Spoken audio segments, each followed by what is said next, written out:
नमस्कार दोस्तों, स्वागत है आपका हमारे चैनल एस्पिरेशन क्लासेस में। मैं पूजा वर्मा आज फिर आपके लिए लेकर के आई हूँ 17 मई से related current affair with explanation. तो दोस्तों, ये जो करंट अफेयर की सीरीज़ है ये आपके हर प्रकार के एग्ज़ाम्स के लिए बहुत ही महत्वपूर्ण सीरीज़ है, क्योंकि आप सभी जानते हैं कि आपके एग्ज़ाम में जो करंट की सीरीज़ है वो बहुत ही ज़्यादा पूछा जाता है, और इन करंट की सीरीज़ की वजह से ही, करंट के क्वेश्चन से ही हमारे क्या होते हैं, नंबर बहुत अच्छे आते हैं। तो दोस्तों, हम आपके लिए ये जो करंट अफेयर की सीरीज़ लेकर के आए हैं ये 17 मई से रिलेटेड है। तो चलिए दोस्तों, बिना देर किए हुए हम अपना यह आज का वीडियो स्टार्ट करते हैं। तो दोस्तों, हमारे आज के इस वीडियो का पहला प्रश्न है कि केंद्रीय माध्यमिक शिक्षा बोर्ड की नई अध्यक्ष कौन बनी है। तो दोस्तों, हमारे इस प्रश्न का राइट आंसर हो जाएगा ऑप्शन नंबर बी, निधि छिब्बर। तो दोस्तों, इस प्रश्न से जुड़े चलिए इम्पॉर्टेंट फैक्ट देख लेते हैं। तो इम्पॉर्टेंट फैक्ट में निधि छिब्बर केंद्रीय माध्यमिक शिक्षा बोर्ड की नई अध्यक्ष बनी है, यानी कि सीबीएसई बोर्ड की। और निधि छिब्बर विनीत जोशी का स्थान लेंगी। दोस्तों, आपको ये याद रखना है कि निधि छिब्बर से पहले केंद्रीय माध्यमिक शिक्षा बोर्ड के अध्यक्ष कौन थे, वो थे विनीत जोशी, जो कि अब निधि छिब्बर इनका स्थान लेंगी सीबीएसई बोर्ड का। दोस्तों, सीबीएसई का फुल फॉर्म देख लेते हैं। तो central board of secondary education, और केंद्रीय माध्यमिक शिक्षा बोर्ड इसको हिंदी में बोलते हैं। इसकी स्थापना कब हुई थी? 2 जुलाई 1929 को केंद्रीय माध्यमिक शिक्षा बोर्ड की स्थापना हुई थी। और सीबीएसई का हमारा मुख्यालय कहाँ है? नई दिल्ली में है। तो चलिए दोस्तों, अपना दूसरा प्रश्न देख लेते हैं। बैडमिंटन टूर्नामेंट थॉमस कप 2022 का खिताब किसने जीता है? तो दोस्तों, ये हमारे भारत देश ने जीता है। दोस्तों, इस प्रश्न से जुड़े इम्पोर्टेंट फैक्ट देखते हैं। भारत की पुरुष बैडमिंटन टीम ने फाइनल मैच में इंडोनेशिया को 3-0 से हराकर पहली बार थॉमस कप का खिताब जीता है। दोस्तों, ये इंडोनेशिया वही टीम है जो पूरे 14 सालों से थॉमस कप जीतती आ रही थी, और उसे अपने भारत देश ने हराया है, वो भी 3-0 से। और अपने भारत देश ने पहली बार यह थॉमस कप को जीता है, जो कि बहुत ही बड़ी उपलब्धि है अपने भारत देश के लिए। लक्ष्य सेन और सात्विक चिराग की जोड़ी के बाद श्रीकांत ने तीसरा मैच जीतकर भारत को इस खिताब में चैंपियन बनाया है। यहाँ पर दोस्तों खिताब होगा, इस खिताब में चैंपियन बनाया है। इसका आयोजन कहाँ हुआ था? तो आयोजन हुआ था इसका बैंकॉक, थाईलैंड के बैंकॉक में। और इसका संस्करण कौन सा है? तो 32। चलिए दोस्तों, अपना तीसरा प्रश्न देखते हैं। तो भारतीय अंतरिक्ष अनुसंधान संगठन ने गगन नायक मिशन 2023 के लिए मानव रेटेड रॉकेट बूस्टर कहाँ से सफलतापूर्वक परीक्षण किया है? तो दोस्तों, ये किया है सतीश धवन अंतरिक्ष केंद्र, जो कि कहाँ है? श्रीहरिकोटा, आंध्र प्रदेश में। दोस्तों, आपको ये बहुत अच्छे से याद रखना चाहिए, क्योंकि ये बहुत ही इम्पोर्टेंट प्रश्न हो जाता है। दोस्तों, जिसको हम कह रहे हैं कि बहुत इंपॉर्टेंट है, तो वो ज़रूर से ज़रूर आपके एग्ज़ाम में पूछा जाएगा। तो भारतीय, ये देखा आपने कि सतीश धवन अंतरिक्ष केंद्र कहाँ है? श्रीहरिकोटा, आंध्र प्रदेश के श्रीहरिकोटा में। दोस्तों, इस प्रश्न से जुड़े इम्पोर्टेंट फैक्ट देखते हैं। तो भारतीय अंतरिक्ष अनुसंधान संगठन ने गगनयान मिशन 2023 के लिए मानव रेटेड सॉलिड रॉकेट बूस्टर का सतीश धवन अंतरिक्ष केंद्र श्रीहरिकोटा, आंध्र प्रदेश में सफल परीक्षण किया है। HS-200 उपग्रह प्रक्षेपण यान GSLV MK3 के S-200 रॉकेट बूस्टर का मानव रेटेड संस्करण है, जिसे LVM3 भी कहा जाता है। दोस्तों, इनके ये सारे जो नेम हैं, ये इनको नेम दिए जाते हैं इनके प्रक्षेपण के हिसाब से। तो दोस्तों, आपको ये इनके ज़रूर याद रखने चाहिए। तो दोस्तों, चलिए आप कुछ इसरो से रिलेटेड इम्पोर्टेंट फैक्ट देख लेते हैं। तो इसरो का फुल फॉर्म क्या है? इंडियन स्पेस रिसर्च ऑर्गेनाइजेशन, भारतीय अंतरिक्ष अनुसंधान संगठन इसको हिंदी में कहते हैं। इसका मुख्यालय कहाँ है? बेंगलुरु, कर्नाटक में। और इसरो की स्थापना 15 अगस्त 1969 को हुई थी। और इसकी संस्थापक कौन है? विक्रम साराभाई। और अध्यक्ष कौन है इसके? M सोमनाथ। पहले इसरो के अध्यक्ष कौन थे? विक्रम साराभाई। तो चलिए दोस्तों अपना चौथा प्रश्न देखते हैं। तो अंतर्राष्ट्रीय परिवार दिवस 2022 कब मनाया गया? तो दोस्तों ये मनाया गया था 15 मई को। इस प्रश्न से जुड़े इम्पोर्टेंट फैक्ट भी देखते हैं दोस्तों। तो अंतर्राष्ट्रीय परिवार दिवस 2022 15 मई को मनाया गया है। पहली बार अंतर्राष्ट्रीय परिवार दिवस सन 1994 में संयुक्त राष्ट्र महासभा यूएन द्वारा जीवन में परिवार के महत्व को बताने के लिए मनाया गया था, जिसका मुख्य उद्देश्य लोगों को परिवार के महत्व और उसके मूल्य को समझना है। वर्ष 2022 की थीम क्या है? परिवार और शहरीकरण। दोस्तों आपको थीम इस प्रश्न से रिलेटेड जो अंतर्राष्ट्रीय परिवार दिवस 2022 है उसका थीम क्या है? उसकी थीम है परिवार और शहरीकरण। इसे आपको जरूर याद रखना चाहिए क्योंकि कभी कभी एग्जाम में थीम से भी क्वेश्चन पूछ लेते हैं। दोस्तों अपना पांचवा प्रश्न देखते हैं। तो central coal fields limited CCL के नए निदेशक कौन बने हैं? तो दोस्तों ये बने हैं राम बाबू प्रसाद। दोस्तों इस प्रश्न से रिलेटेड इंपॉर्टेंट फैक्ट देखते हैं। तो राम बाबू प्रसाद सेंट्रल कोल फील्ड्स लिमिटेड के नए निदेशक बने हैं।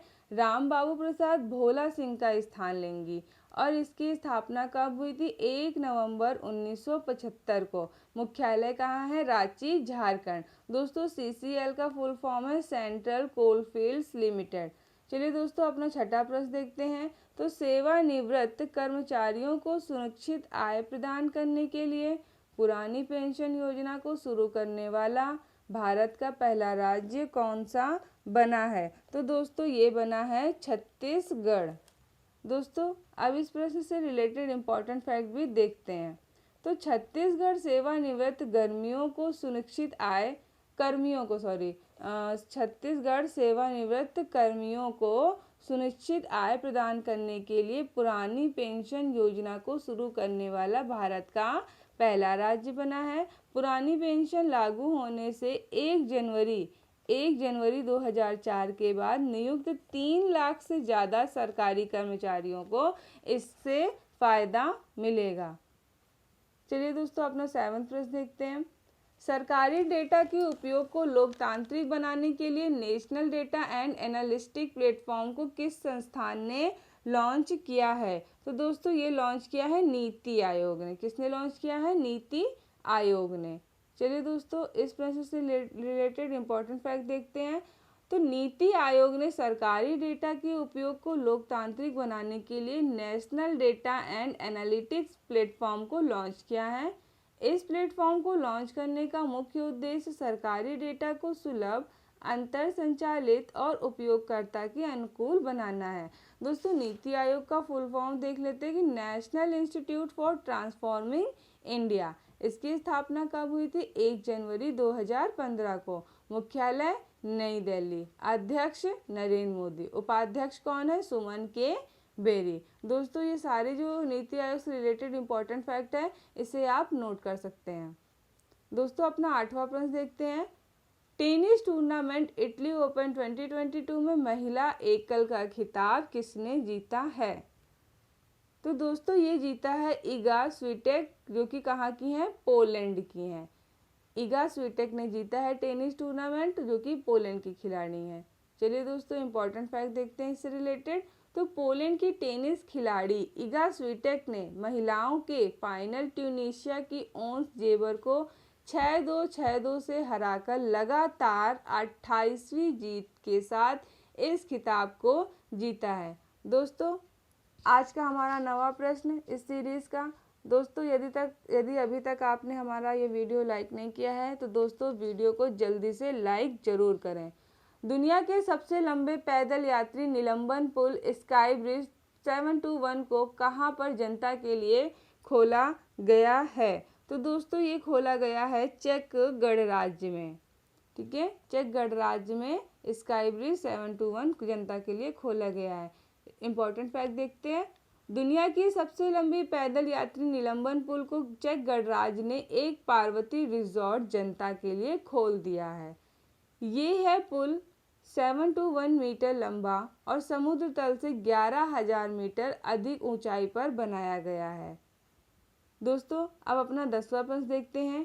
तो डिजिटल करेंसी बिटकॉइन को कानूनी मान्यता देने वाला पहला अफ्रीकी देश कौन सा बना है? तो दोस्तों ये बना है मध्य अफ्रीकी गणराज्य।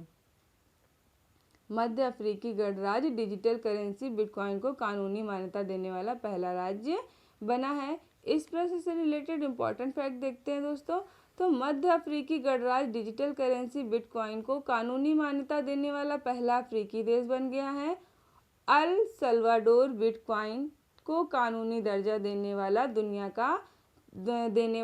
का पहला देश बना था। देखिए था कौन सा था? अल सल्वाडोर, और जो कि अब कौन सा बना है? मध्य अफ्रीकी गणराज्य। दोस्तों आपको ये दोनों देश याद रखने हैं।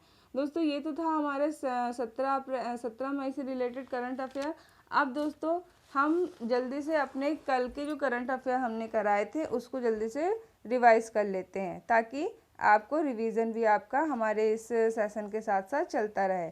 तो त्रिपुरा के नए मुख्यमंत्री कौन बने हैं? माणिक साहा। फोर्ब्स द्वारा जारी रिपोर्ट के अनुसार वर्ष 2022 में सबसे ज़्यादा कमाई करने वाले खिलाड़ी कौन बने हैं? तो लियोनेल मेसी। संयुक्त अरब अमीरात के नए राष्ट्रपति कौन बने हैं? शेख मोहम्मद बिन जायद अल नाहयान। फोर्थ देखते हैं, विश्व प्रवासी पक्षी दिवस कब मनाया गया है? तो दोस्तों ये मनाया गया था 14 मई को। भैया प्रतिष्ठित टेम्पल्टन पुरस्कार 2022 किसने जीता है? तो ये जीता है फ्रैंक विल्जेक ने।